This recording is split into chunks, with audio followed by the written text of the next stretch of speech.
मुझे मौत चाहिए सुपर कमांडो ध्रुव। दोस्तों, कहानी की शुरुआत होती है एक बूढ़े से जो एक रेगिस्तान से चलकर शहर में आता है और आतंकवादियों द्वारा फेंके गए बम को बेकार कर देता है।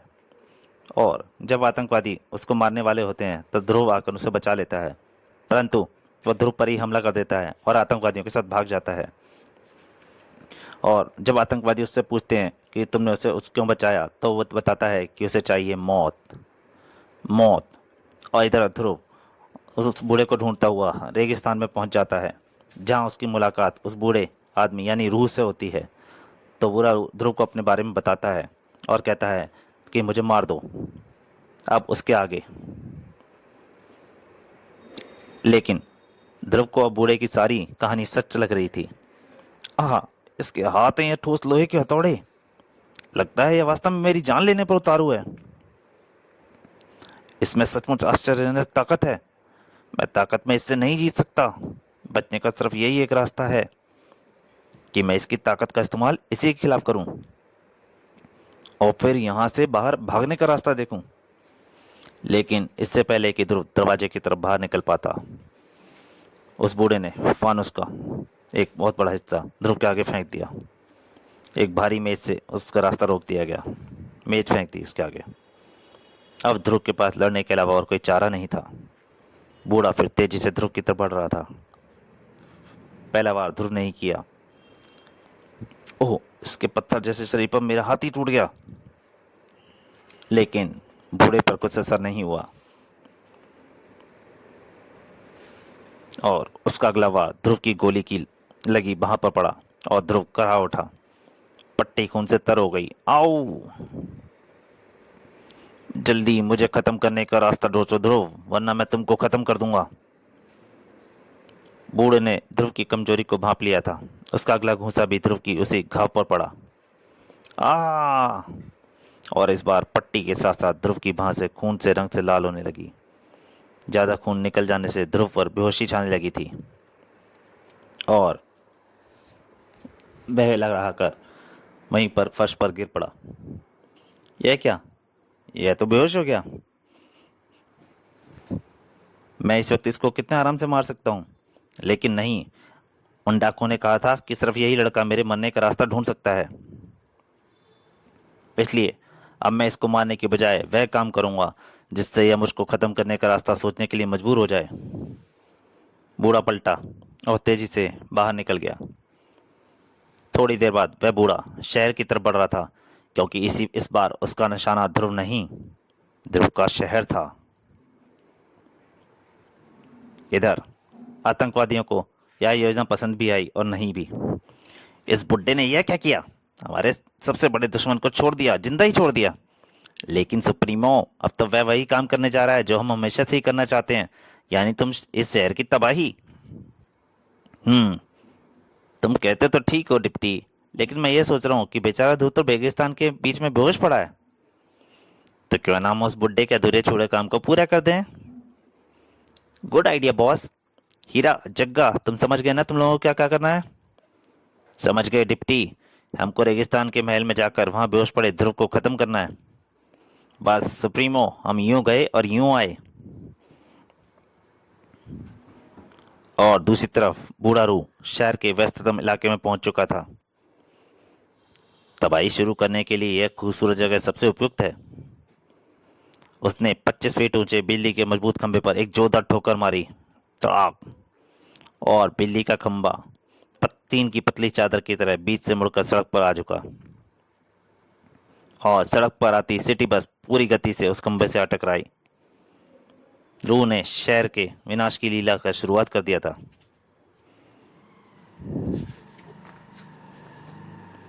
दूसरी तरफ रेगिस्तान के महल में ध्रुव को जब होश आया, तब तक ना जाने कितना समय गुजर चुका था। तो उस बूढ़े ने मुझे जिंदा छोड़ दिया, लेकिन वह गया कहाँ? यहाँ तो वह कहीं नहीं दिख रहा। खैर, जाने दो, उसको तो मैं ढूंढ ही लूंगा। इस वक्त तो मुझे किसी डॉक्टर के पास जाना चाहिए। खून ज्यादा निकल जाने से मुझे कमजोरी लग रही है। ध्रुव अपनी मोटरसाइकिल की तरफ बढ़ा ही था कि तभी उसके और मोटरसाइकिल के बीच में एक खंजर आ धंसा। खटाक! ध्रुव ने पीछे मुड़कर देखा। तुम दोनों यहाँ पर? हा, इतनी कमजोरी में तो डॉक्टर भी बेड रेस्ट बताते हैं प्यारे। हम बड़े डॉक्टर हैं, इसलिए हम तुमको पूरा रेस्ट कराएंगे। बिना किसी पूर्व चेतावनी के स्टेनगन की नाल गोलियां उगलने लगी और ध्रुव की सारी कमजोरी पल भर में गायब हो गई। वह एक तरफ उछला और उसका हाथ खंजर पर जा पड़ा। वाह, मुझे फिल्मी स्टाइल में रोकने के चक्कर में इन्होंने खुद ही मुझे एक हथियार दे दिया है। स्टेनगन दोबारा चलने के लिए पल भर को खामोश हुई, लेकिन स्टेनगन दोबारा नहीं चल पाई, क्योंकि उसी पल ध्रुव का हाथ घूमा और ये रख के खंजर वाले हाथ पर जा लगा, स्टेनगन वाले हाथ पर जा लगा। हाय! और आतंकवादी के हाथ से स्टेनगन छूटकर नीचे जमीन पर जा गिरी। ध्रुव के लिए इतना मौका बहुत था। वह अपनी मोटरसाइकिल की तरफ लपका। इस समय मैं सिर्फ अपनी ताकत के बूते पर इनका मुकाबला नहीं कर पाऊंगा। इसके लिए मुझको अपनी स्पेशल मोटरसाइकिल का सहारा लेना पड़ेगा। ध्रुव ने अपनी मोटरसाइकिल की स्पेशल हेडलाइट जलाई और रेगिस्तान की धरती पर एक दूसरा सूरज जल उठा। दोनों आतंकवादियों की आंखें चुंधिया गईं। कुछ पलों के लिए उनको दिखाई देना बंद हो गया और इन कुछ पलों में सारा खेल ही खत्म हो गया। कमजोर ध्रुव के घूंसे भी दोनों आतंकवादियों के लिए बहुत थे। डिशुम डिशुम। ध्रुव एक बार फिर शहर की तरफ बढ़ चला, लेकिन इस बार अकेला नहीं था। उसके साथ दो सवारियां और भी थीं।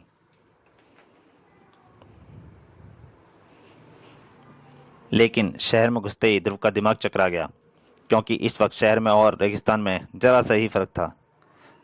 चारों तरफ की गई भयानक तोड़फोड़ इस बात की गवाही दे रही थी कि अभी अभी यहाँ से कोई भीषण तूफान गुजरा है। यह सब कैसे हुआ भाई?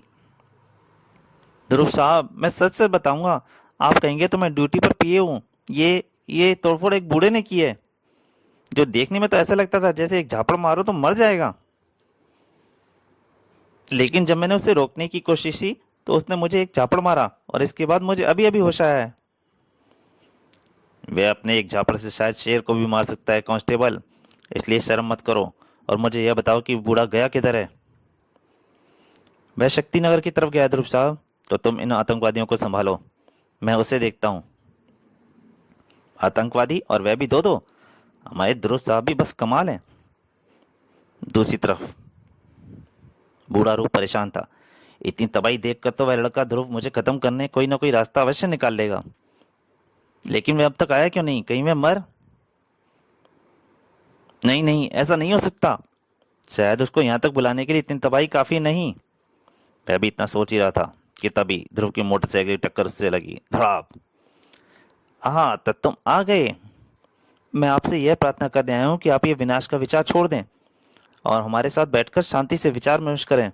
इस तरह से आपकी इस समस्या का कोई ना कोई हल अवश्य निकल आएगा। तभी पूरा वातावरण टैंकों की गड़गड़ाहट से गूंज उठा। ध्रुव, हमने इस शैतान को खत्म करने के लिए सेना से मदद मांगी है, तुम बीच से हट जाओ। अच्छा, तो अब तुम लोग मुझ पर तोप चलाओगे? नहीं सर, इसको खत्म करना इस समस्या का हल नहीं है। हट जाओ ध्रुव, वरना ये मेरा तो कुछ नहीं बिगाड़ पाएंगे, लेकिन तुमको जरूर मार डालेंगे और तुम्हारे हाथ साथ ही मेरे मरने की उम्मीद भी खत्म हो जाएगी। इधर ध्रुव बूढ़े ने ध्रुव को धक्का दिया और उधर मेजन आदेश दिया, फायर। टैंकों से दो शक्तिशाली गोले बूढ़े के सीने पर आकर फटे। भड़ूम। वह कुछ क्षणों के लिए जमीन पर गिरा, लेकिन फिर वह धीरे धीरे उठा। ओह, ना जाने क्यों मुझ पर फिर से ऐसी ही बेहोशी छा गई थी, लेकिन इस बार असर कम देर तक रहा। अब मैं ठीक हूँ, लेकिन इन सैनिकों को यह समझाना ही पड़ेगा कि मुझ पर किसी भी तरह के हमले करना बेकार है। सर, हमला बेअसर रहा और अब वह बूढ़ा हमारी तरफ बढ़ रहा है। सभी बूढ़े की इस हरकत से हैरान थे। अब यह बूढ़ा रूप क्या करेगा? टैंकों को रोकना इतना आसान नहीं है। लेकिन अगले कुछ ही क्षणों में ध्रुव को अपने सवाल का जवाब मिल गया। आश्चर्यजनक, लेकिन टैंकों के हमले ने मुझे समाधान दे दिया, जिससे मैं रूह को शायद रोक सकूंगा। लेकिन इसके लिए मुझे रूह को फैक्ट्री एरिया की तरफ ले जाना पड़ेगा। ध्रुव, रुक जाओ, अब मुझसे बचकर भागना असंभव है। बिना मुझे मारे तुम यहां से नहीं जा सकते। मैं तुम्हारा पीछा दुनिया के अंत तक नहीं छोड़ूंगा।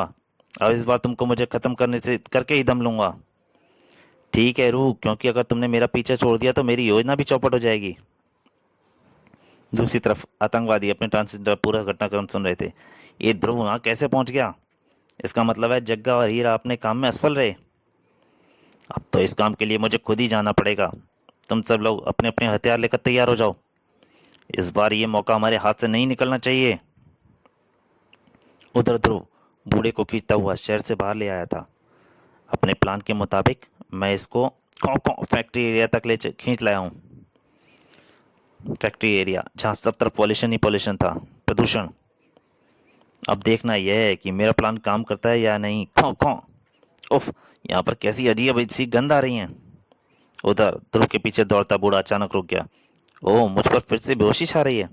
ये महक कैसी है? लगता है कि मुझे इसी महक के कारण बेहोशी आ रही है। मैं इस गंदी बदबू की जड़ को खत्म कर दूंगा, और वह जड़ इस इमारत है। ये बदबू वहीं से आ रही है। और भागो, यह तो वही बूढ़ा है जिसके बारे में रेडियो में विशेष सूचना आ रही है। घबरा मत, न्यूज में साफ कहा गया है कि इसने अब तक किसी की जान नहीं ली है। बूढ़े को किसी की जान लेने से कोई दिलचस्पी भी नहीं थी। वह तो उस दम घोटने वाली महक से स्रोत को नष्ट करना चाहता था।